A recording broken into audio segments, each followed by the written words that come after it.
Hey, how's it going, guys? Marsh here, and today we're going to be taking a look at devlog number 23 for Unturned 4.0.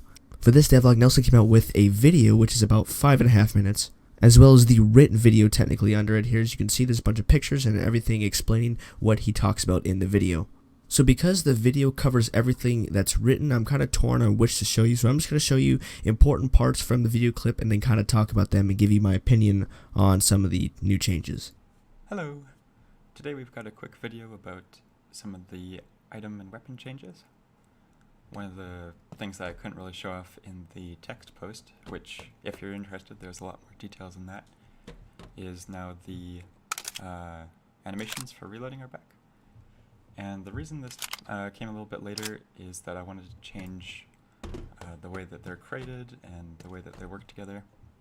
So basically, if I go here and I change the magazine on the item, you can see that the magazine is still visible on the weapon model, and that's because it delays the changes until the animation is told it that it can swap them out. And unlike 3, where you'll like grab your gun and sway it around a little bit, not doing anything when you're removing an item when you didn't have one before, it's actually split into an attach animation and a detach animation, and then it can blend those together.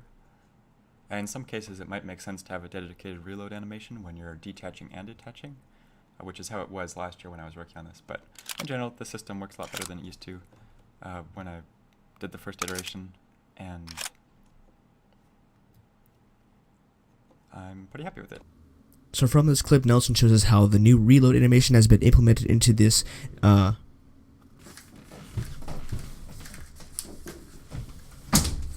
into 4.0, and how you cannot see this obviously on the written part of this blog. You have to watch the video to see that, but that's pretty cool. We have an actual like working animation with no bugs, it seems like, for now at least, with this eagle fire, it seems like. And also he has worked on the inspection system as well as new animations that blend together nicely. The sniper rifles animations are a lot sillier though. Let's see, we'll just get rid of this. I'll probably redo these at some point. It's just because the sniper animation was a little bit funny in the first place, where it falls down. But we throw up the magazine and then put a new one in. And then, like I was saying, these are all separate, so you can have just the one. So that was it for the item animations for the clips, and as you can see, obviously the sniper is kind of whack right now. He's been messing around with the code and stuff, and I think modders will be able to have this ability to just mess around with the animations and rigging and stuff when they're able to like obtain the Unreal 4 engine and actually put their own mods into the game and just mess around with the animations and stuff like that. I think that's it for the item animations. Now, I did a lot of work these past 2 weeks on the weapon inspect view. And so before, if you remember, there were little icons at each of the attachment points, which got really cluttered, especially with Eagle Fire. Whereas now it tries to space them in a circle around your screen. And one of the tricky aspects of this was that since you can move around, they were very bumpy. And they're still a little bit bumpy, but it's a lot better than it was.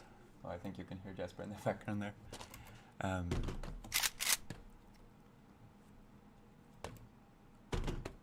I think it's a little bit confusing if you don't know which slot is which, so I might do something about that.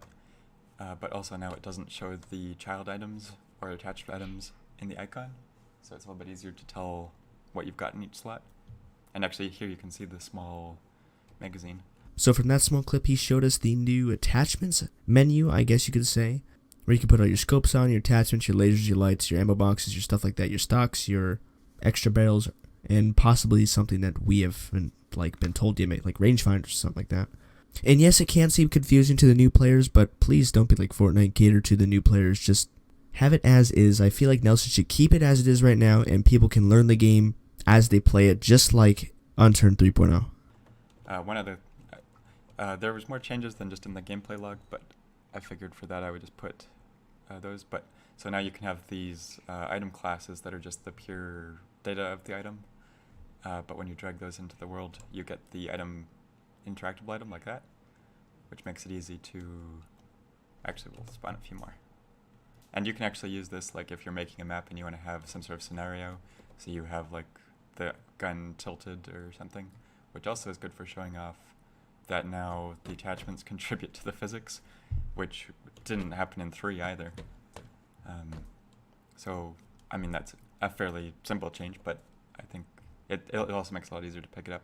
So again, to you modders or map makers, you will have the ability to switch around some objects. You'll be able to customize them to your liking for whatever style of map you have, which is going to be perfect for the people that love modding.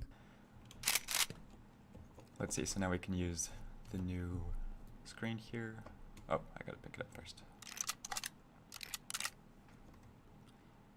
Throw some of these on here. So what I just find slightly confusing is when you add something to the attachments menu, why does something else come up? Maybe it's because you're adding some sort of attachment railing onto the initial railing that maybe you can add something onto that. But other than that, I don't see why there's a reason for it to keep adding more and more options to that menu when you're in first person. Another thing that I think is interesting, worth showing off, is, let's see, just turn on infinite ammo. If we shoot, there's a bit of a recoil pattern now, which I hadn't upgraded yet, but now you can cancel it out, which will stop it from blending back towards your original aim. So if you're good at aiming, then you don't get thrown off. But the editor has changed a lot, and actually in the future I want to make it so you can drag the little points there, but now it's based on these different angles that you set. So we can make a recoil pattern that just like curves right and then curves left. And it makes it a lot easier to cancel out. Obviously I'm not doing a very good job of it there, but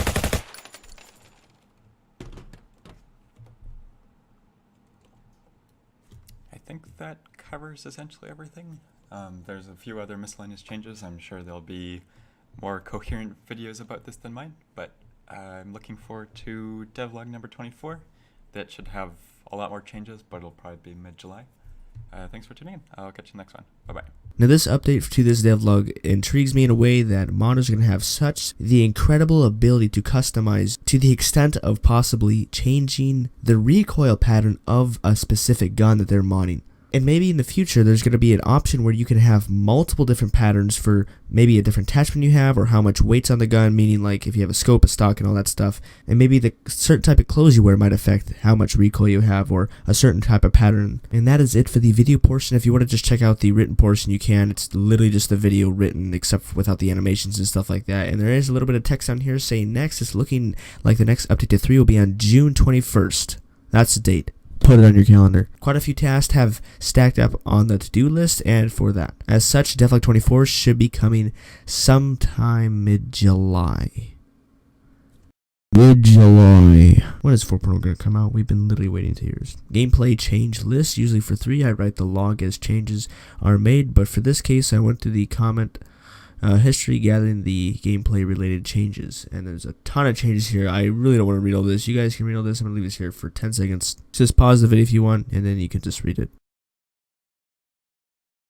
Anyways, I hope you guys enjoyed this video. I am still a tiny bit excited about 4.0. I am still looking forward to it because that's what's going to keep this community going. I rely on Nelson to make videos, and I think Nelson relies on time to make his content, and you guys rely on me for the information, so it's kind of a huge system, and if the very beginning of it, or the very base of it, I should say, isn't really functioning well, then everything isn't always consistent. So I apologize for not, pumping out videos because there's really not any content, honestly, to go over. But anyways, if you enjoyed this video, make sure to leave a like and subscribe, and I'll see you guys next time. Bye.